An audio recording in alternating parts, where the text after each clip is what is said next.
Yo, fam, what's up with it, man? We got some breaking news, man, that just came hot off the press. Arizona grand jury indicts Meadows, Giuliani, other Trump allies for 2020 election interference. Thank you to Kyle and Betsy for bringing us this story. And there go Rudy Giuliani, that has now, if I'm correct, been indicted for at least the second time.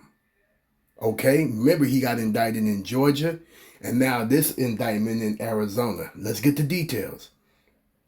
This is crazy.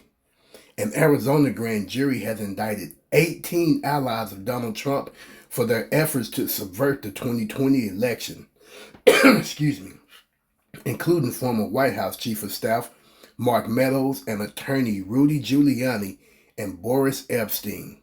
The indictment, which includes felony counts of conspiracy, fraud, and forgery, also describes Trump as an unindicted co-conspirator.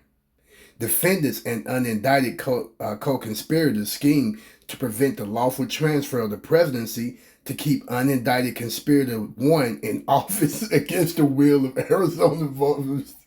The 58-page indictment reads, wow, man, Trump is just in all kinds of mess. The names of seven of the defendants, including Meadows, Giuliani, and Epshteyn, are redacted, but the document makes clear who they are by describing their roles.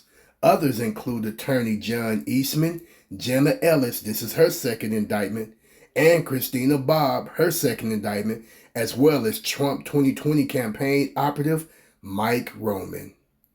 Ken Chesbro, an attorney who helped devise Trump post-election strategy, is described as unindicted co-conspirator number 4. The only defendants whose names are visible in the version of the indictment released by the Arizona Attorney General Office Wednesday evening are the 11 Republicans who falsely posed as the state's presidential electors despite Joe Biden's narrow victory there. Among them, former Arizona GOP chairwoman Kelly Ward, State Senator Jack Hoffman, and Anthony Kern, and Arizona's RNC committeeman Tyler Bauer. Wow. Arizona Attorney General Chris Mays, a Democrat, has been helming the aggressive investigation. Though she initially appeared to be focused primarily on the false electors in recent months, it became clear that the scope of the probe was broader than previously understood and swept up prominent Trump allies at the national level. Mays is the 5th prosecutor to bring criminal charges over the sprawling multi-state bid by Trump and his allies to upend the 2020 results. Special counsel Jack Smith has charged Trump with federal crimes for those efforts.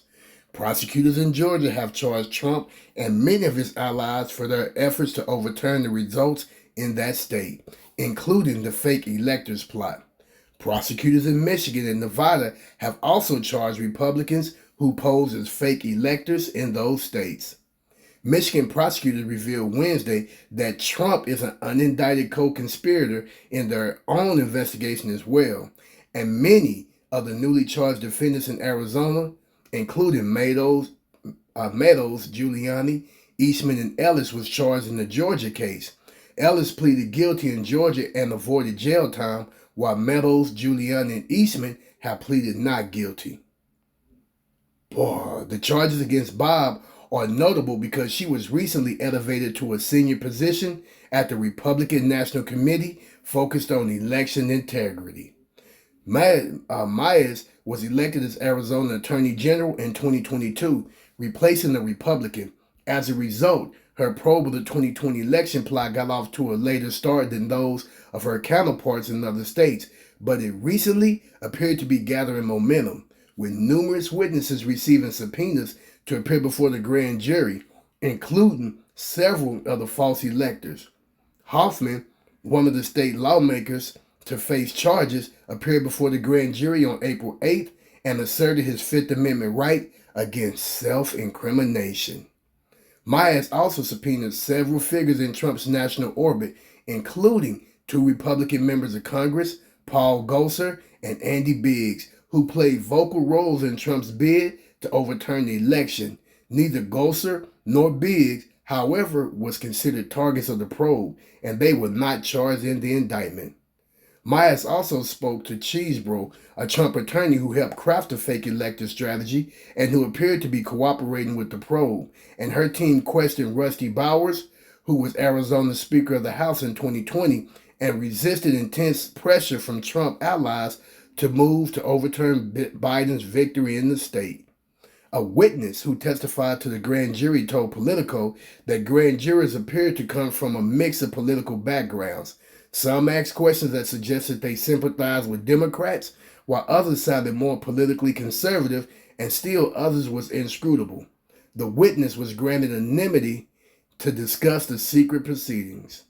Regardless of the politics, the witness described the jurors on the whole as energetic and proactive, driving substantial lines of questioning, even while prosecutors seemed more focused on nuts and bolts efforts to substantiate discrete pieces of evidence.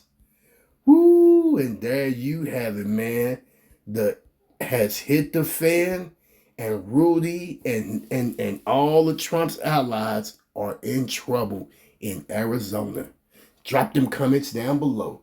Don't forget to like, subscribe, and share. Don't forget to click on that notification bell. And what's up to my new subscribers and my current subscribers? Thank you from the bottom of my heart for choosing to roll with Rebuke All Devils.